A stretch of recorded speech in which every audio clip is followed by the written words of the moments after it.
আরে খোকা এমনি পয়সা ছিল বড় লোক বন্ধু, আমি এই পয়সাগুলো নিয়ে একবার ফেসবুকে একটা আইডি দেখেছিলাম। তাকে বলেছিলাম যে, ও বলেছিল আমাকে পয়সাটা এক করে ছোট ছবি তুলে আমার ইসে পাঠাও। তা আমি পাঠিয়েছিলাম। সে বলেছিল আমাকে যে পয়সাটাতে তোমার 2 লক্ষ টাকা লেগেছে। আমি যে আনন্দে বিরাট হাসি খুশি করছিলাম, এবং সে আমাকে বলেছিল 5,000 টাকা লাগবে। আমি তাতেও পয়সা পাঠিয়ে দিয়েছিলাম, এবং সে আমাকে বলেছিল যে 10,000 টাকা লাগবে। 10,000 টাকা দিলে আমি আপনার টাকাটা ফেরত দিয়ে দেবো, টাকাটা আমরা যেটা গিফট পেয়েছো সেটা দিয়ে দেবো। আমি কি করলাম, বাড়ির এই সেই টাকা বিক্রি করে আমি তাকে 10,000 টাকা দিয়ে দিলাম।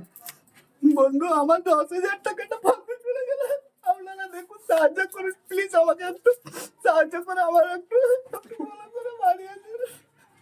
আমার 10,000 টাকা তো গেলেই গেল, একদিকে 15,000 টাকাও গেল পয়সাগুলো। আপনারা দেখুন, একটু আমাকে সাহায্য করুন প্লিজ।